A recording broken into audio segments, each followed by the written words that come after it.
You are listening to programming from the East-West Center in Washington, D.C.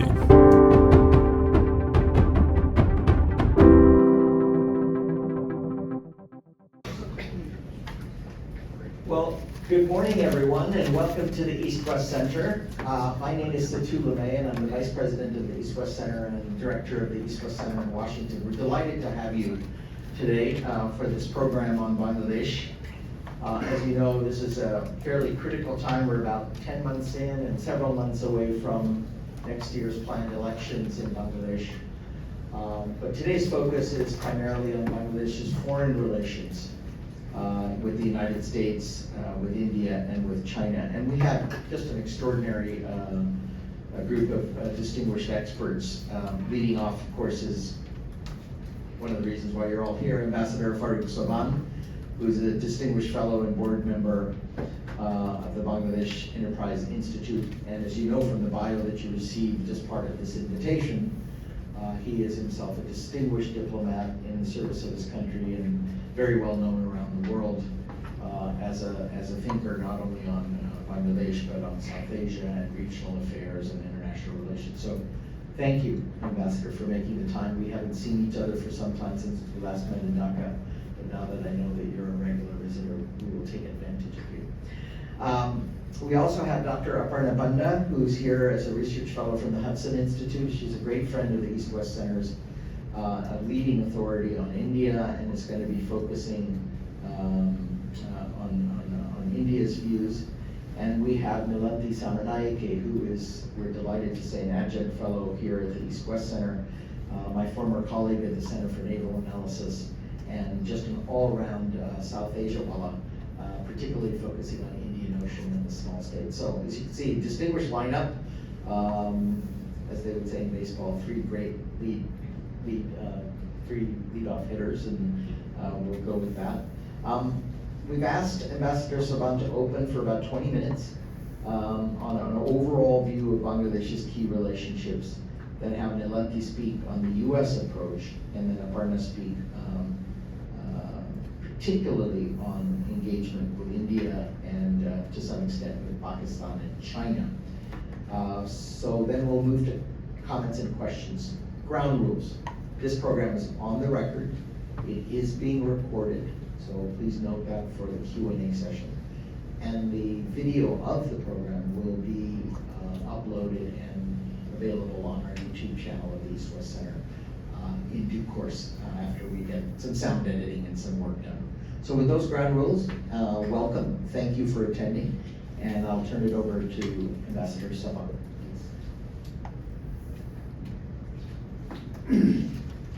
Thank you, Satu. Colleagues, fellow panelists, Aparna, Nilanthi, ladies and gentlemen, a very good morning to all of you.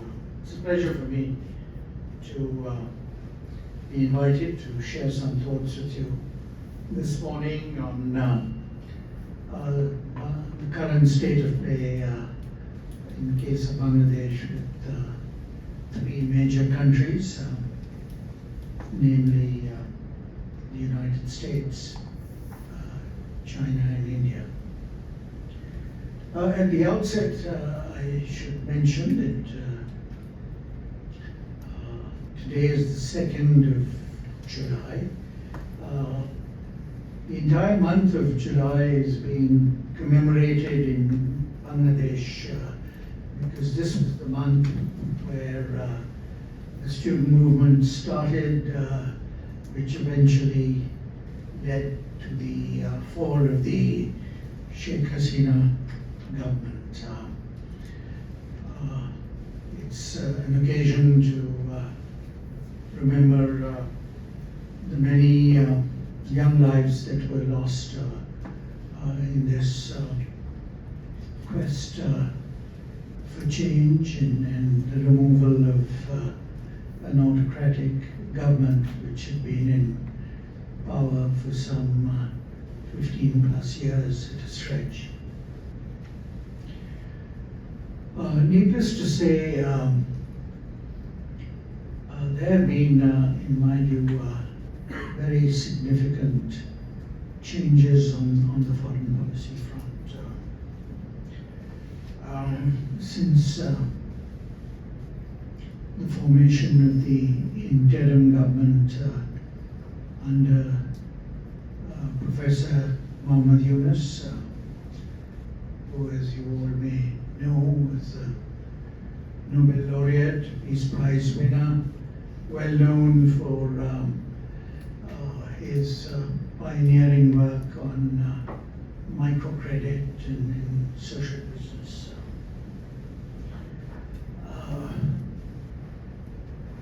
Yunus is someone I've known, we're contemporaries, he just celebrated his 85th birthday. I shall do so in roughly 2 months' time. Which I suspect probably makes me the oldest person in the room. I did check with 1 or 2 persons just to confirm that.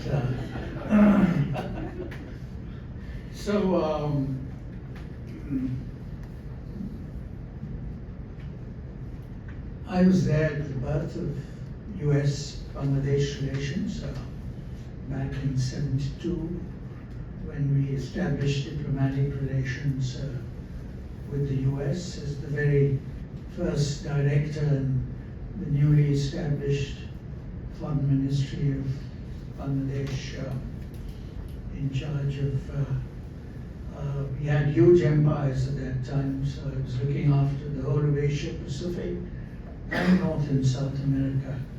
Ever since then, one's responsibilities have shrunk significantly. So I've taken a keen interest in our relations with the US now for 50 plus years, and equally so in the case of China and India. This past year has been really a year of multiple challenges for the interim government, both domestically, economically, politically, and we've also faced multiple challenges as far as foreign policy is concerned. Let me start with our relations with the US.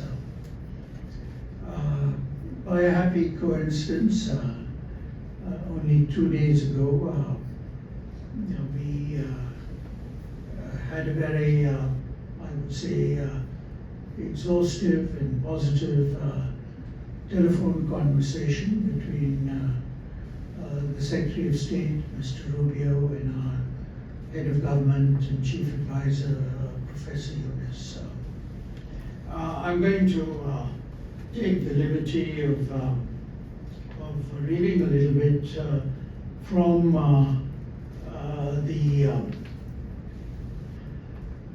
the readout of that phone call, because I think that explains matters regarding the relationship quite effectively. Secretary Rubio expressed support for Bangladesh's reform agenda and its move to hold elections early next year, highlighting that the US is Bangladesh's largest export destination and a top source of remittances. Both leaders expressed the hope for concluding the talks on tariffs in the very near future, paving the way for increased bilateral trade. Secretary Rubio appreciated Bangladesh's efforts to remove tariff and non-tariff barriers on US products, stating it would strengthen the relationship between the two nations. The chief advisor said, and I quote, "We are working with your officials to finalize a package of measures to effectively respond to President Trump's trade agenda." End of quote. Seeking US support for the country's democratic transition, Professor Yunus reaffirmed that elections would be held in the early part of next year, and that the ongoing dialogue between the government and the political parties would result in much needed reforms of the country's political system. He noted, and I quote again, the Election Commission is working hard to reorganize the electoral system which was destroyed by the previous government. Our young people will vote for the first time in their lives. The chief advisor commended Washington for its continued generous support for the Rohingya refugees in Bangladesh. The US has been, as I'm sure many of you are aware, the top donor insofar as humanitarian assistance for the Rohingyas is concerned since 2017. The prospect for a viable solution and repatriation of Rohingyas back to Myanmar, we believe, is now better than ever before. And according to Professor Yunus, Bangladesh is giving this matter the very highest priority. The two leaders also touched upon geopolitical issues, including the need for a stable and peaceful Indo-Pacific region and Bangladesh's relationships with its neighbors.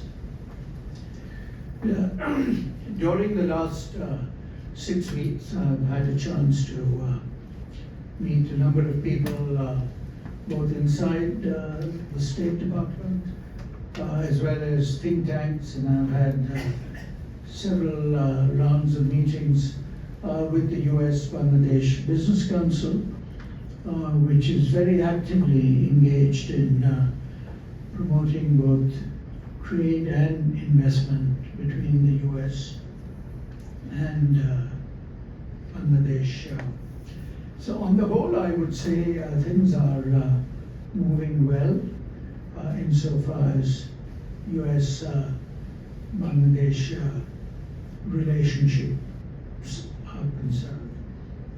Let me now turn to perhaps what is the most challenging relationship for Bangladesh during the past 10 plus months,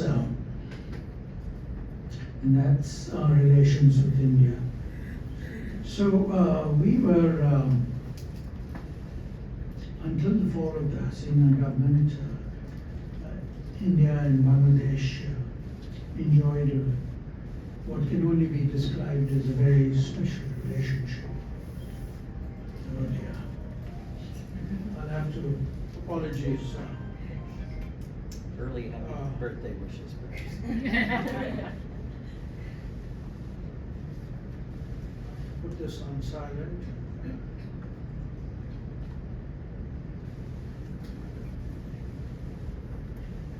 Oh, I can't do that until I switched off the phone. Now, hopefully it'll be on silent.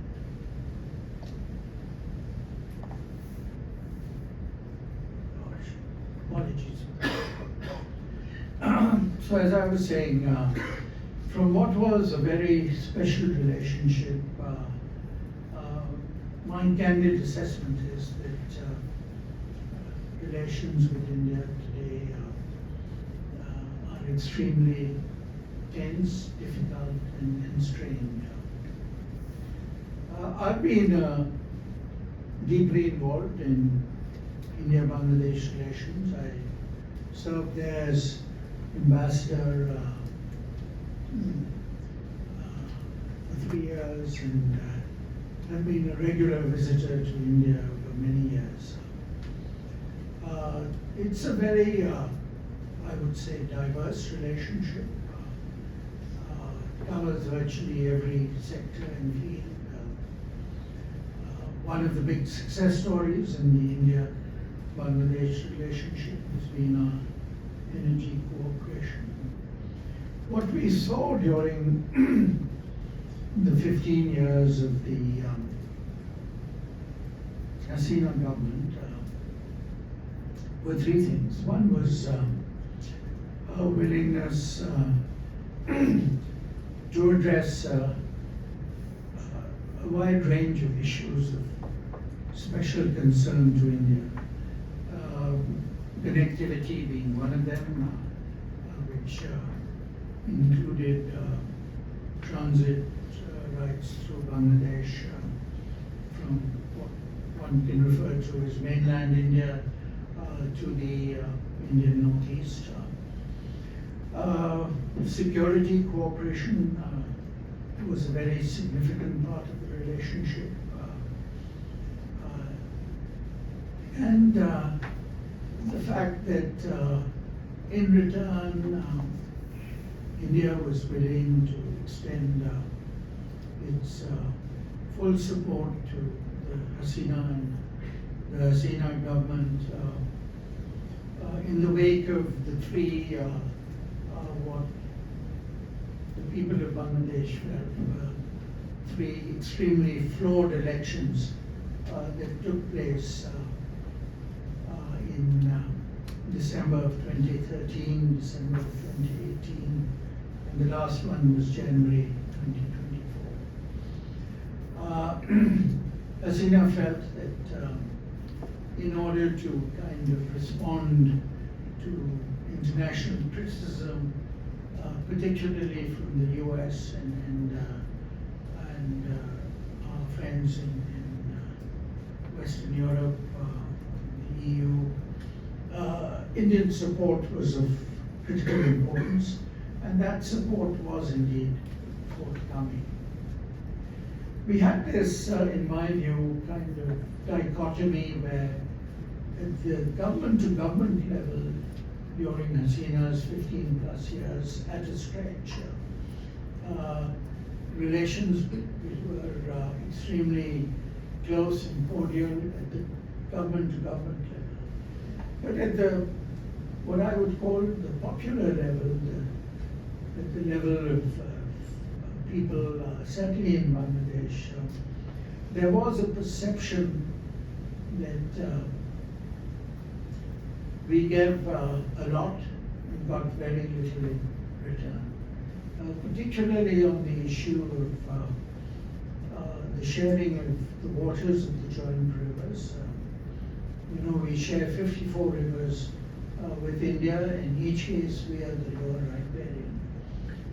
One river in particular, the Tista, we were supposed to sign an agreement in September of 2011 when the then Prime Minister, Dr. Manmohan Singh, visited Dhaka. Well, that still hasn't happened. We've given connectivity to India through Bangladesh, but our quest to get connectivity from Nepal and Bhutan is still something waiting to happen. There is some connectivity, but there are all kinds of obstacles that still stand in the way. This sense of grievance has multiplied manifold since August of last year. This has been, in my view, further accentuated by what we believe is a sustained anti-Bangladesh campaign in India, where the focus has been on the alleged mistreatment of minorities.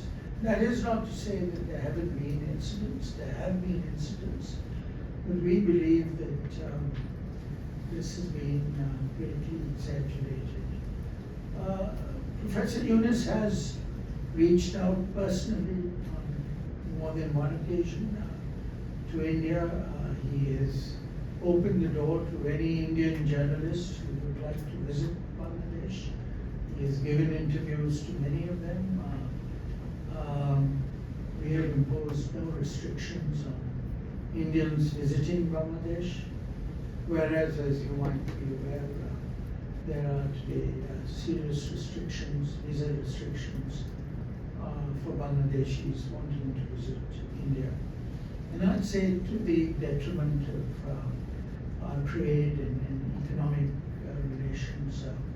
India has also, in recent weeks, imposed a number of restrictions on trade. The transportation of air cargo through Indian airports has been stopped. So all in all, this is a rather difficult period in the bilateral relationship. We would like to normalize relations. We see India as a very important partner. The two leaders did meet in Bangkok during the BIMSTEC summit.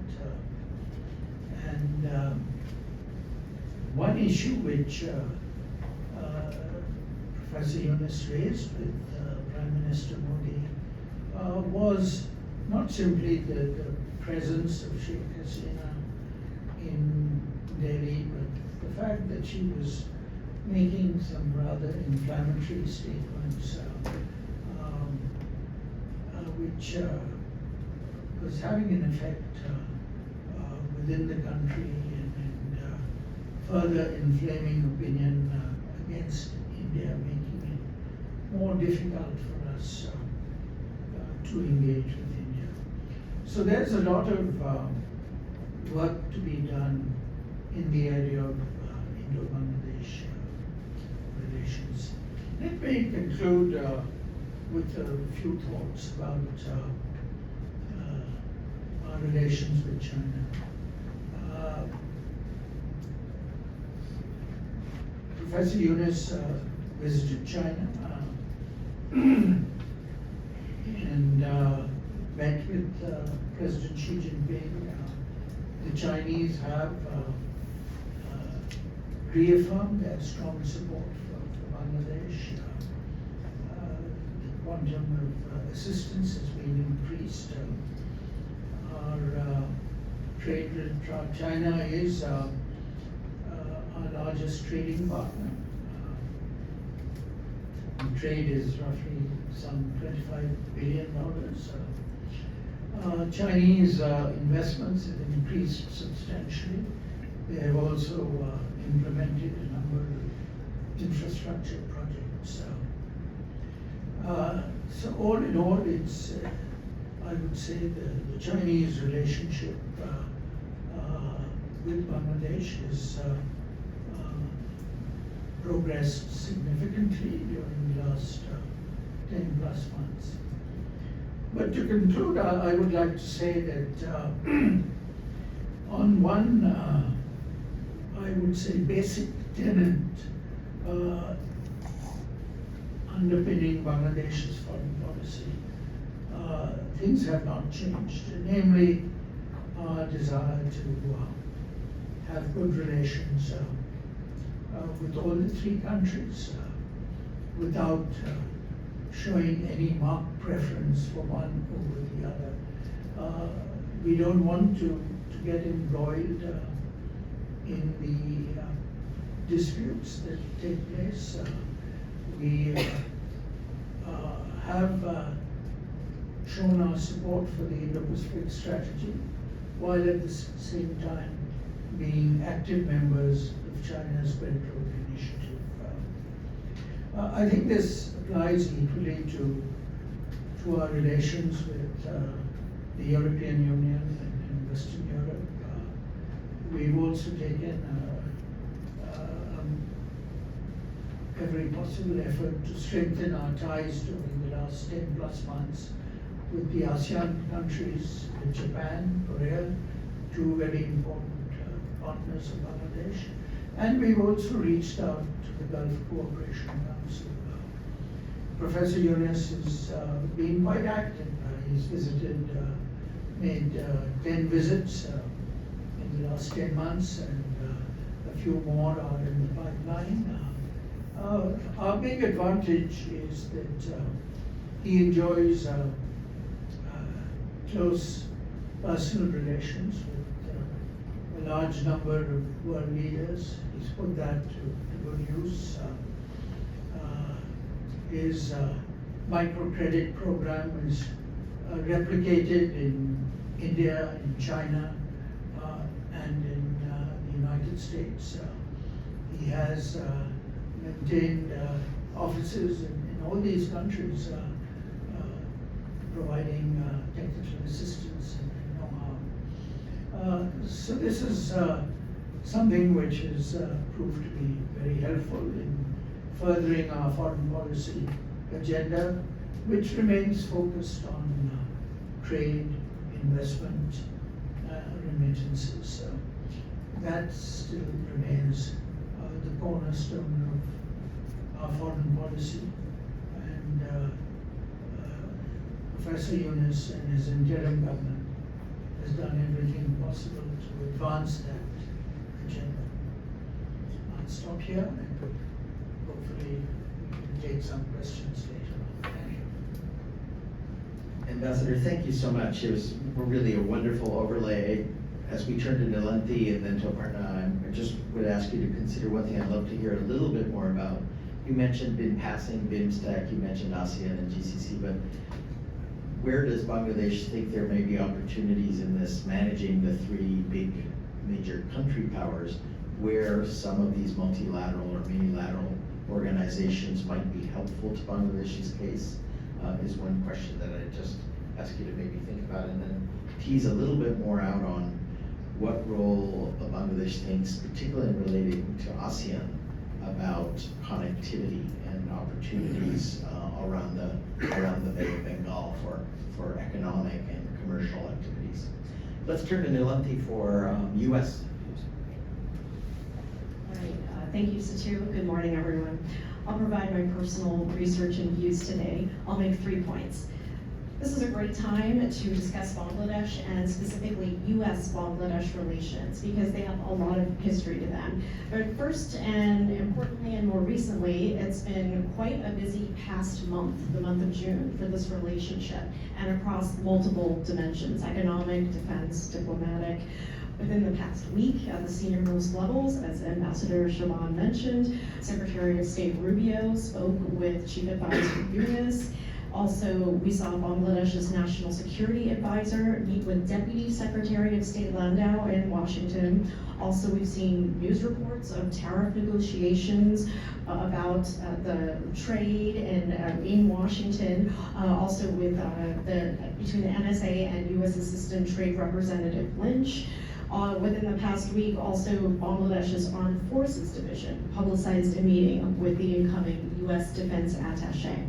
And then earlier this month, Dr. Paul Kapoor, who's up for the position of Assistant Secretary of State for South Asian Affairs, he highlighted Bangladesh in his testimony when he was speaking about the various South Asian countries. He talked about how Bangladesh boasts the largest economy in the region after India. And he discussed his intention that if he is confirmed, that he's going to seek expanded U.S. cooperation to bolster our security, counterbalance China's influence, and expand trade. So those were the priorities he outlined. And then even before just this past month of all this engagement, we saw a Bangladesh-U.S. energy deal, essentially at the beginning of the Trump administration. The government of Bangladesh was able to secure the first LNG supply deal under the Trump administration, where we saw a Bangladesh official reference America first and Bangladesh first, and its desire to have U.S. LNG by the Argent company provide up to 5 million metric tons a year of liquefied natural gas to Petrobangla. This would be after an export terminal project in Louisiana is completed. So there are all these recent developments, but it's also worth remembering, second, the deep history between the U.S. and Bangladesh, which has overall been quite positive. Before this move away from the U.S. Agency for International Development this year, Bangladesh had been the largest of USAID's programs in Asia. And as the ambassador mentioned, the U.S. has been the top contributor of humanitarian assistance to Bangladesh and Myanmar in addressing the Rohingya refugee crisis, which really, since 2017, has been Dhaka's most pressing security threat. And beyond development assistance, the U.S. has been Bangladesh's top country for exports and investment sources. And even within the U.S., Bangladesh is the third largest apparel exporter to the U.S. In addition to the significant economic ties, there's also been deep defense and security cooperation. We've seen this manifest in the form of large humanitarian assistance and disaster relief missions, such as after the cyclones have struck the Bay of Bengal. There's also been non-crisis, steady-state defense cooperation. For example, the U.S. has provided maritime security platforms to the Bangladesh Navy in the form of retired U.S. Coast Guard cutters. There also have been some downsides in bilateral ties that we should also acknowledge. Most prominently, this has been in the form of Washington's reactions to Bangladesh's elections and measures that the U.S. took even before the elections related to democratic governance and human rights. Also, the State Department has denied security assistance to the Rapid Action Battalion. Bangladesh, on 2 occasions, was not invited to the Summit on Democracy under the Biden administration. And going back even more than a decade, when there were some high-profile labor-related disasters in Bangladesh, the U.S. had suspended privileges to the country under the GSP, the Generalized System of Preferences. And then related to U.S. concerns about labor rights, this also has prevented Bangladesh from being eligible to receive infrastructure financing through the U.S. International Development Finance Corporation. So certainly there have been challenges where the U.S. and Bangladesh have not seen eye to eye, but for the most part, it's been a largely positive relationship. And then third, finally, looking ahead, there is a lot of uncertainty. One is the path that Bangladesh will take after the elections are expected to be held.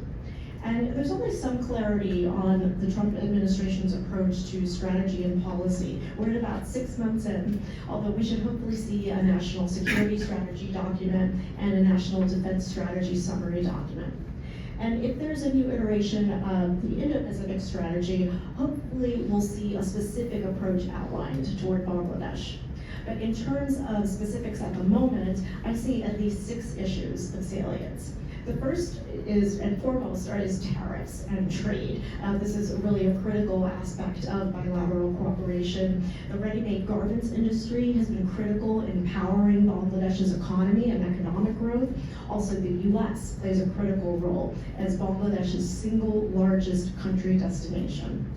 And the country is supposed to, Bangladesh is supposed to graduate from least developed country status next year. So how these trade and tariff negotiations result, that will be really critical in fueling Bangladesh's economy and growth. Second is the issue of visas to enter the U.S. and the students living here. Bangladesh ranks in the top 10 countries with students in the U.S. and has already seen 26 of its citizens' visas revoked, according to an analysis published last month by Kunal Parliament. Third is aid and U.S. assistance. I think we can logically anticipate impacts given the significant proportion that had previously been allocated to Bangladesh. And the country will need to seek out other opportunities on this dimension. Fourth, democracy. We've seen some indications, such as President Trump's speech in Riyadh, where we're seeing more of a lack of interest in democracy promotion initiatives that we've seen compared to previous presidencies. So this may be actually an issue that contributes to an improvement in U.S.-Bangladesh ties compared with past administrations. However, fifth, there are concerns about Bangladesh and the specter of terrorism, including concerns that India would likely convey to the United States. And I think those would be taken seriously by the Trump administration. We've already seen it sanction individuals and companies as recently as last month under its counterterrorism authority. And then finally, the U.S. administration has been asking its allies and partners to increase their burden sharing towards security. and contribute more.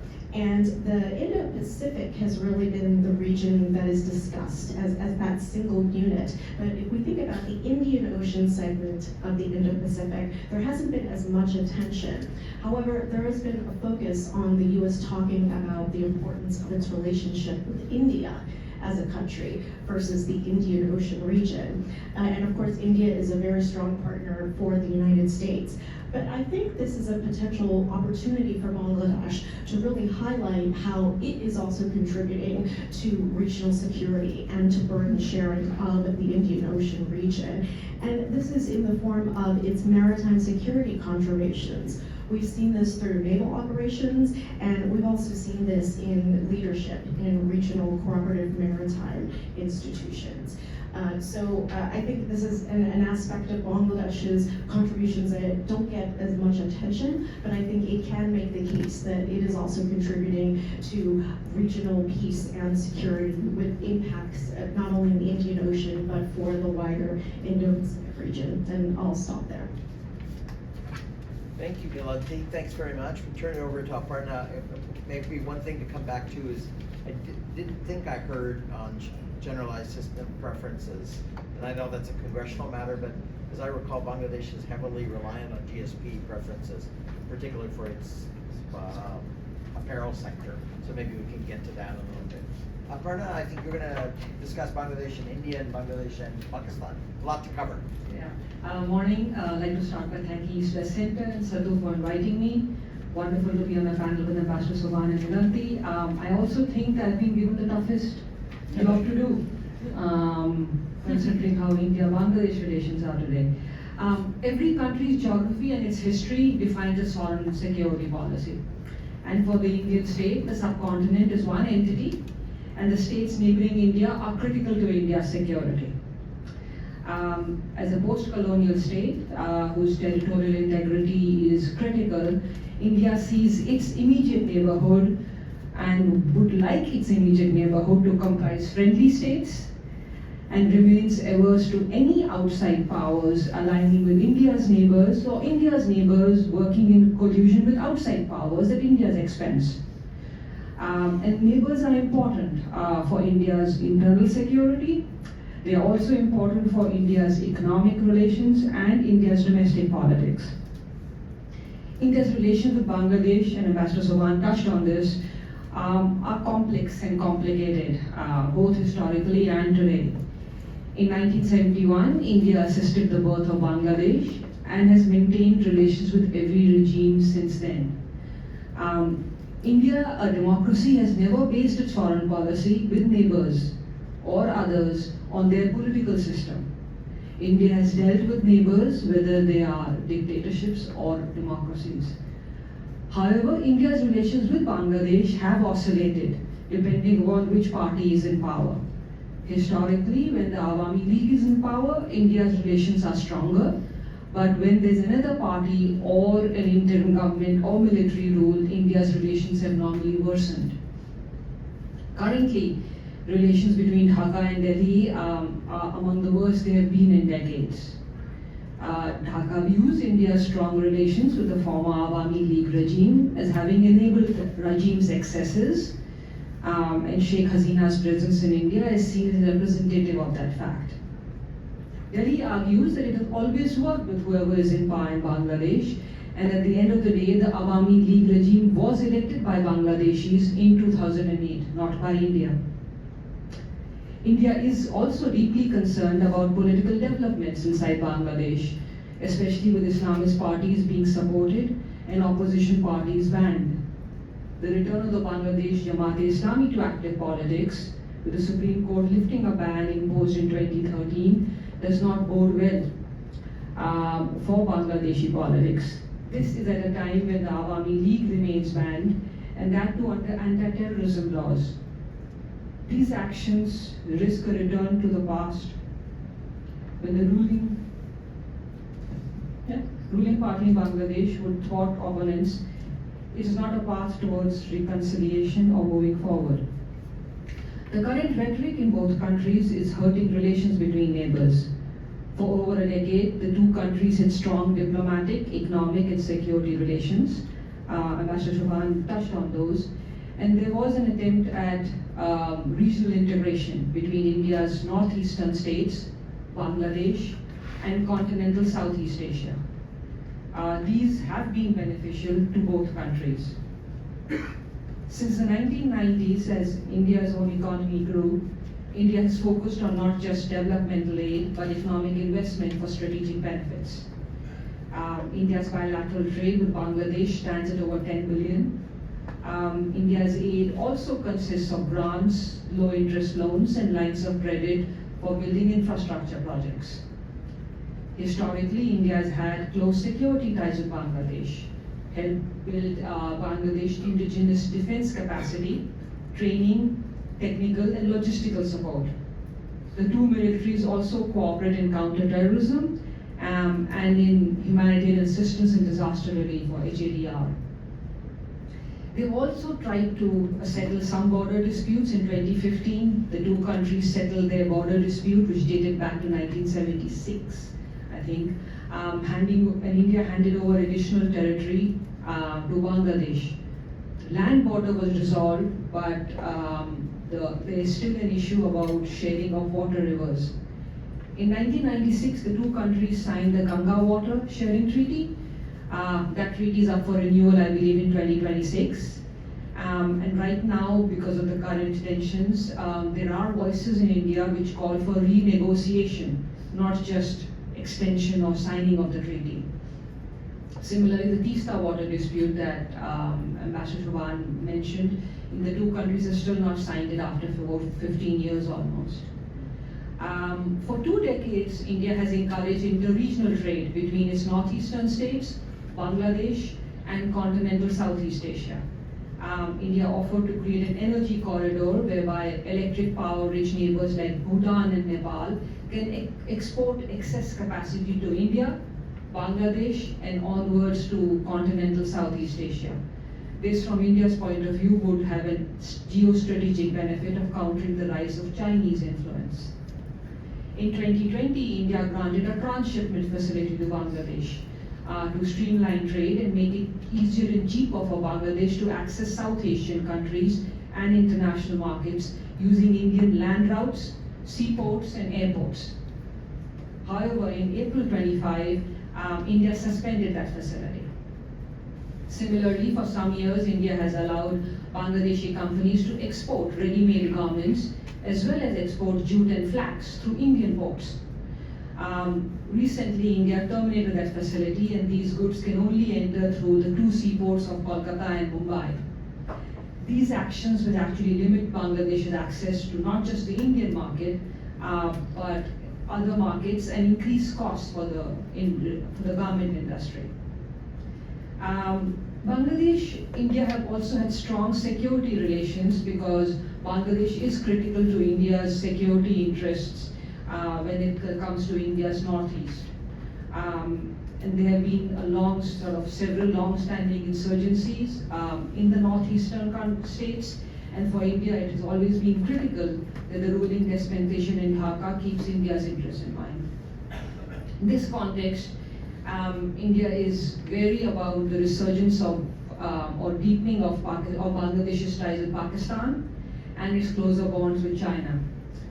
Ever since India's relations with Bangladesh have worsened, Pakistan's ties with Bangladesh have improved.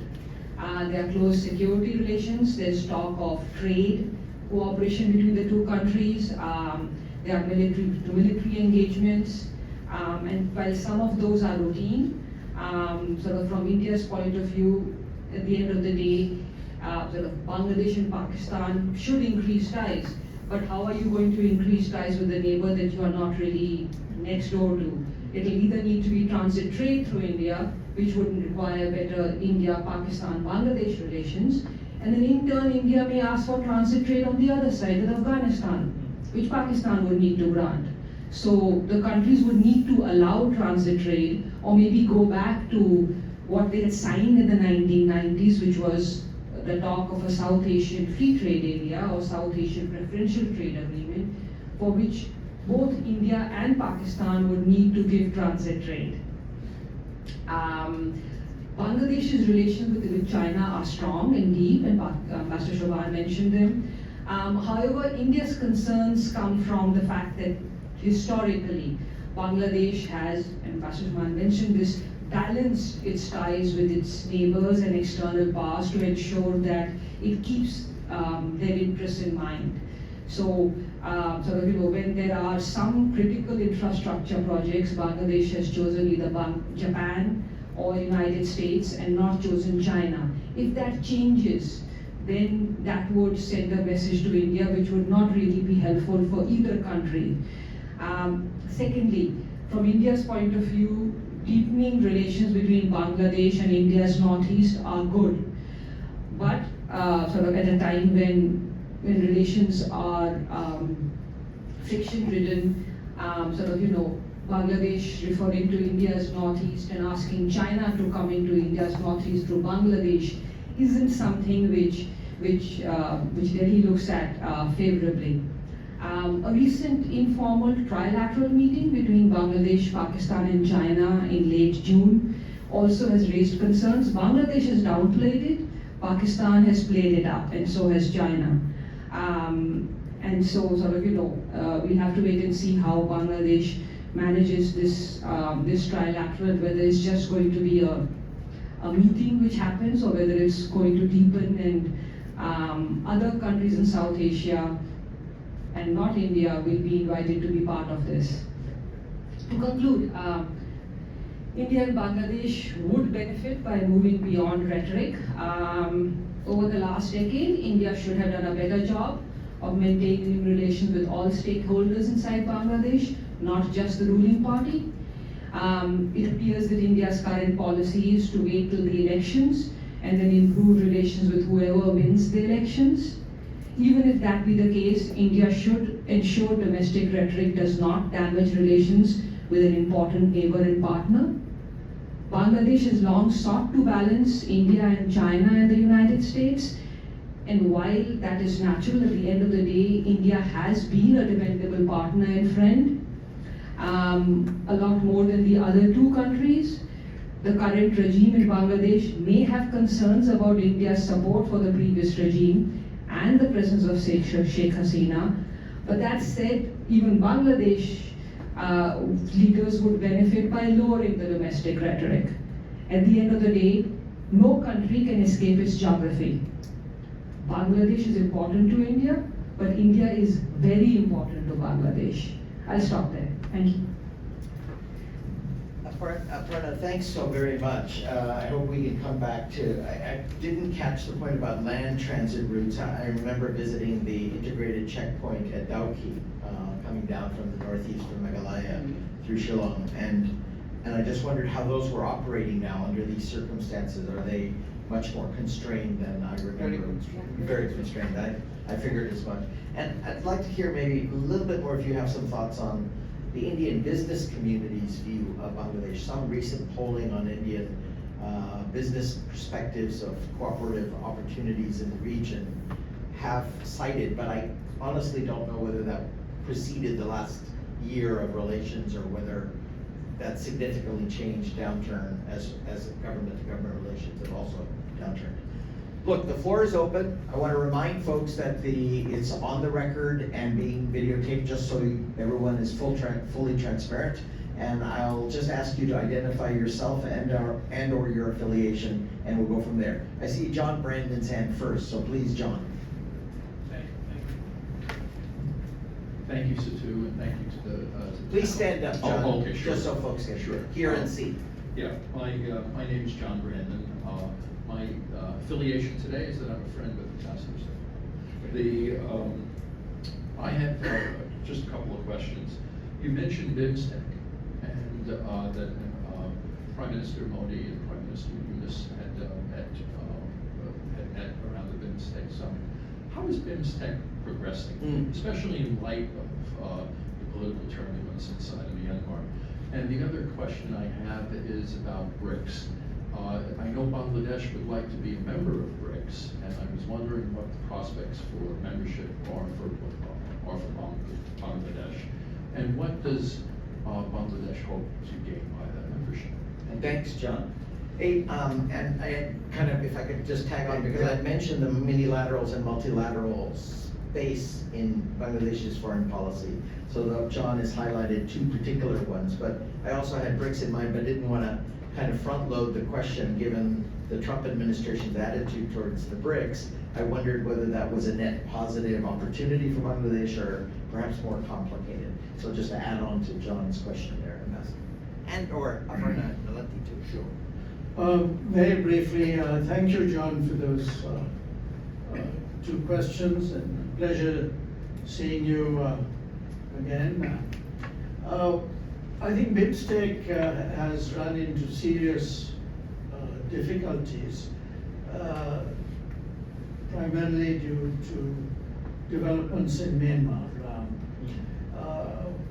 There are 3 or 4 key elements in any regional cooperation process, and that certainly includes BIMSTEC, would be connectivity, trade, investment. Well, as we know, there's not one civil war, there are multiple civil wars going on within Myanmar at the moment. The province adjoining Bangladesh is the Rakhine province. That's the province from where today we are giving shelter to 1.2 million Rohingya refugees who've been driven out of the Rakhine province. Well, the Rakhine is now entirely in the control of the Arakan army, which is, according to some reports, the most successful of the armies that are opposing the military junta. So given the situation within Myanmar, whether we talk about trade, investment, connectivity, really until Myanmar returns to some degree of normalcy, nothing very much can happen. I think that's the big problem with BIMSTEC. I should mention that predating BIMSTEC, we had an interesting initiative which goes back 20 plus years, which came from the Chinese, popularly known as the Kunming initiative, which was to link the Yunnan province, Myanmar, Northeast India, and Bangladesh. We had multiple track 2 dialogues and then occasionally a track 1 dialogue, but the bottom line was that India wasn't very comfortable with this particular initiative. There are, of course, 2 other important initiatives. The SARC initiative, which was pioneered by Bangladesh. In fact, I wrote the concept paper for SARC way back in November '79, and we made, I would say, significant strides all the way up to 2014. But it's been at a standstill since then, and this has a lot to do with relations between India and Pakistan.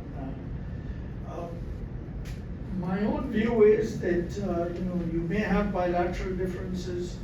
We've seen whether we look at the European Union or whether we look at ASEAN or the Gulf Cooperation Council. There have been multiple bilateral differences in these groupings, but that hasn't stopped the progress of these organizations. Professor Yunus himself is a great believer in SARC, and he's been pushing the idea of reviving SARC at every opportunity. But so far, there's been, I'd say, little or no response from the Indian side. One outfit which had shown some progress was the cooperation between Nepal, Bhutan, Bangladesh, and India. There are many names for this. BBIN is the one that is most commonly in use, and energy cooperation was the centerpiece, and it did make some headway. On the subject of BRICS, yes, we did show some interest when BRICS opened its doors. And according to one report, we did try and get in among the first group that applied for membership. But reportedly, India was not very enthusiastic to see, notwithstanding the very close relationship I'm talking about during the Hasina government between India and Bangladesh. But for some reason, we had that India felt that we should hold back, and so that didn't happen. We do, however, remain very strong believers in South-South cooperation. And as we know, there are two main streams to South-South cooperation at the moment. One is led by China and the other by India. And Bangladesh is quite happy to be involved and engaged in both these streams of cooperation. The Indians have pioneered a network of research institutes within the South. In the case of China, it's primarily taken the form of the Belt Road Initiative and the Asian Infrastructure Bank. And we are actively involved in both these initiatives. I'll stop. I want to pass it to Nilanthi and Aparna because we're close to time. So not only on this question, but any other closing comments you want to make before we get to 11 o'clock stop? Sure. Just to build on the comments about BIMSTEC, BIMSTEC is very important to Bangladesh. The secretariat of BIMSTEC is in Dhaka. Bangladesh, as Ambassador Sobhan mentioned about Bangladesh pushing SARC.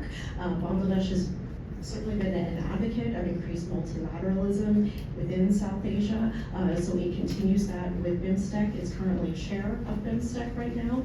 It also highlights Bangladesh's leadership in regional cooperative maritime institutions. It's chair not only of BIMSTEC, but recently it was chair of the Indian Ocean Rim Association, IORA, and also a few years before that, it was chair of the Indian Ocean Naval Symposium, IONS. And it was under Bangladesh's leadership of IONS that IONS held its first ever at-sea exercise in the Bay of Bengal when Bangladesh was chair. And I think between India and Bangladesh, there's actually an opportunity to improve some of their ties, which have been so strained lately. As Aparna mentioned, India will be assuming chair of both IONS and IORA later this year. India's always talked about trying to join hands between those two organizations, and the fact that Bangladesh is currently chair of BIMSTEC, I think presents a really unique moment and opportunity for the two countries to actually look past some of these differences and a lot of this rhetoric and actually work together, because BIMSTEC is fundamentally a maritime focused, a Bay of Bengal focused regional cooperative institution. So I hope the policymakers are looking into this. Thanks. Thank you. Just two quick points. One, BIMSTEC, I agree with Nilanthi that for India, BIMSTEC is also important because from India's point of view, working with countries to the east has always been easier than working with countries to the west. And so BIMSTEC is important with Bangladesh and countries of Southeast Asia. Its economic ties, its regional connectivity, energy, electricity, the Asian trilateral highway. And so BIMSTEC is important for India, the Indian Ocean region, maritime. Second, BRICS. I'm not sure about I do believe Bangladesh should join BRICS. I believe Pakistan wants to join BRICS, so there are many countries which are keen to join. Who ends up joining, we have to wait and see. But from India's point of view, BRICS, it needs countries with which it has a good relationship, also because India is trying to balance China off in BRICS. And so the countries that it gets along with, it would like more of those as part of BRICS as well. Sathu, your question about Indian business communities, I'd say, sort of with all of India's neighbors, I mean, even when it comes to Pakistan, Indian businesses would like better relations because they get markets to invest in, which are close by. So most Indian business houses have been keen to build to open borders with all of India's neighbors. It also helps companies which come into India, they get a much bigger market than just India. It's like going into Belgium, then you can go to all of European Union. And stop there. Well, they say you should leave the table slightly hungry because you'll come back. And I can say that the food served today, intellectually anyway, was, at least from my judgment, terrific. So I want to thank Ambassador Sobhan, Nilanti Samarnayake, and Aparna Pande for their just excellent remarks. And I want to thank all of you for taking the time from, I know everyone's very busy and full schedules, to attend. I'm going to end with an advertisement. If you're not on the East-West Center in Washington's mailing list, you can go online to the East-West Center in Washington website, sign up for our newsletter, because there's always a payoff, right? First of all, you'll get additional food for thought and information, analysis, data, products, services that you can read and use in your work, but also you can be up to date on, I see some young people in the audience, fellowships, opportunities for graduate work, research, publications, etc. So bear that in mind. We cannot put you on the mailing list for privacy reasons. That is to say, if you hand me your card, I can't. You need to sign up for it, so it's voluntary and not dictated. Listen, stay in tune for further announcements of East-West Center coming programs. In the summer months, know that we do a little bit less just because everybody's travel and holiday schedules are going on, but as you will know from such programs as this and previous ones that you've attended, we intend to continue being at the forefront of U.S. Indo-Pacific relations topics, and we hope you'll join us. And with that, please thank these wonderful speakers.